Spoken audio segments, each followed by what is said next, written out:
Hello and welcome to a new Flight Simulator 2024 video. We're going to talk about World Update and Sim Update 1. So there's been quite a few changes. Here's a very brief overlook of it. And you can see there's the Cap 4 has been released. We also have a Cessna 185 Skywagon, which is pretty fun. We'll see that flying around, and the Cap later as well. Now, there's been a few different releases, so we can see that the World Update includes Brazil, Guyana, Suriname, and French Guyana. Now, I haven't flown around all of these areas yet, but I have flown around some of Rio de Janeiro since the World Update's been released, and I must say, it is pretty nice looking. So we're going to take a little flight up to maybe see Christ the Redeemer, Sugarloaf Mountain, a couple of the stadiums, nothing too crazy. So we can see the marketplace has also been released. We'll see that I've got the wallet here, we could upgrade to different versions, so pretty cool. We're going to take the Skywagon out here from Santos Dumont Airport, and the first time I flew from here, the sim crashed, so I have had quite a few crashes since the last updates have been released. Now I don't know if that is something that is just some teething issues with the first update. Now what we're going to look at here is the Skywagon, and we're going to see what types of variants that it has.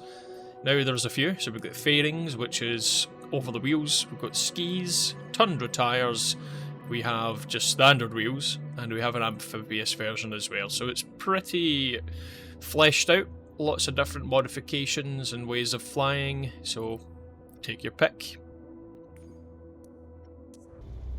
Okay, now we're inside the aircraft. The model does look pretty nice, cockpit's pretty cool. It is a very basic cockpit. You do have a very small GPS over in the centre pedestal, and you can see that it's pretty much all steam gauge instruments rather than any sort of glass cockpit.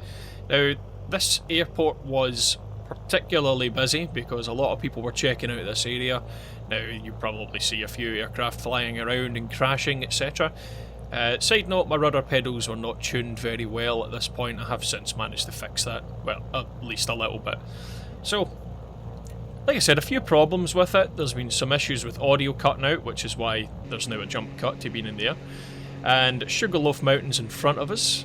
The model does look pretty nice. In general, I'd like to say the terrain around here looks far nicer than it did. I flew around it the day prior to the update being released, and I must admit it is a pretty much night and day improvement.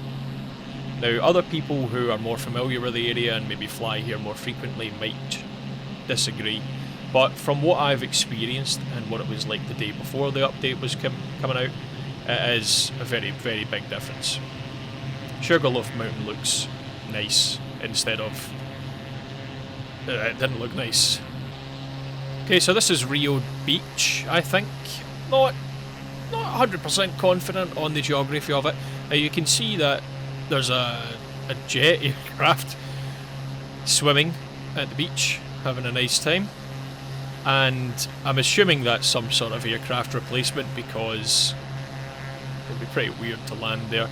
However, I don't know. But like I said, it was very busy around here. There was so many people checking out this new area. Now I do need to go and have a look at some of the other updates to parts of South America, etc. that could be pretty nice. I will check them out in a later time, but probably not record those as it's a bit too much of an effort. But Rio Beach does look pretty nice, you know, with the buildings, the beach, the way it's set up with all the parasols and things. There's also this cool little, what I think is a church. Not quite sure here.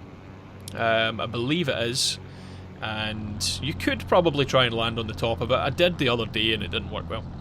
Of course, building textures, if it's not hand built, they don't look particularly nice, but we all know that already and it's not a huge deal. Now, there's a stadium here. I'm not quite sure which stadium this was, as it wasn't marked as a landmark, but I think it looked really nice. The model was good. I'm sure it would look quite nice from the inside, but I didn't quite get a chance to try that out. So, yeah, have a look. Maybe if you take a helicopter inside, land there, and potentially walk around inside the stadium, that would be pretty cool. Anyway, we flew around this one a little bit here, and then we're going to take a little trip just a little bit further up, which will take us to, I believe it's the Millennium Stadium, if I read it right, that is. Which is here, which is, of course, far larger, and the model seems to be a lot better. So this, not quite sure what the stadium was used for, potentially World Cup or something like that. And it tells you the name of the owners of the stadium in there, I'm pretty sure. But I'm not a football fan, so I really don't know. So maybe somebody else could tell you who that was. Not that it really is of much interest to me particular, but it would be kind of nice to know. So the model's pretty nice. The area in general looks fairly nice from a couple of thousand feet. Of course, as you're expecting, the closer you get to the ground, the less nice it looks. But that's Flight Simulator for you. So here we are in a Robinson, the R66, and we are going to go and take a little flight up to Christ the Redeemer. We're going to go and say hi. And again, as you can see, there are a lot of aircraft in the sky here. I did also have the traffic nameplates on, so there's some boats, so it might look busier than it probably would otherwise. But very, very, very busy area. But the scenery here was very nice. Also, it was pretty fun flying through low clouds and fog on the way up to the statue. We'll land at it, don't worry. Okay, here we are on the ground. You can see some people have potentially been intentionally crashing into it. Not 100%. But a few people also doing the same thing, just out for a sightseeing tour. Ironically, someone picked exactly the same helicopter and in the same colour. And you can see them just taking a little look over the edge. Taking in the views. But it does look very nice from up here. Obviously the escalators and walking around is very wonky looking, so I wouldn't look too much into that. You're not expecting those things to be particularly amazing. That's not what the Sim's about, but it does look good. It'd be nice if the aircraft weren't levitating, but it's not really something they can fix, I would imagine, unless somebody really took the time and effort to do that, and there's other priorities. So I found it really fun flying around Rio in the helicopters and the aircraft, and just taking in the sights, seeing what it looks like, trying to experience all the changes that came out with the new Sim update. Now, I'm not going to bother going into all of those because the list was absolutely massive. They've changed a lot of things, they've updated a lot of things. I don't know if stability is there yet, or if that's just something that will get better over time. But the beach here, if you look at it, it looks alright. This is obviously not meant to be experienced this close up. Like, these little shapes that are on the ground are probably like huts on the beach, or, you know, parasols, deck chairs, those kind of things. So they'll look alright from far away, which they did previously, but the closer you get, of course, the worse it's going to look. Again, it's not even photogrammetry, it's just the satellite imagery and the auto-generated scenery. It's not going to be amazing. So we're going to take a little flight along the... Ignore that warning, torquing the rotor too much. Along the road here, just to have a look at what it looks like from above, and you can see it looks a lot better. It's obviously a satellite image, that's the word, overlaid over the ground, so it's not going to be amazing, but when you are high up enough, and when you're in the air flying along like this, it looks passable for real life almost. If you don't pay too much attention, that is, like all the buildings with the sagging corners, etc. But it does look nice. It really does look a lot better than probably any other simulator you're going to get. So if you're doing this purely for a flight seeing or just looking around at the scenery, then it does look nice. And I think the ground textures seem to be a little bit nicer compared to the last, or prior to the update. So yeah, so far I've been pleasantly surprised, other than a handful of crash to desktop when switching camera view, for example, sometimes just loading into the flight. So there's been a good few of those, and I'm not saying it's perfect. Will it get better over time? Not sure.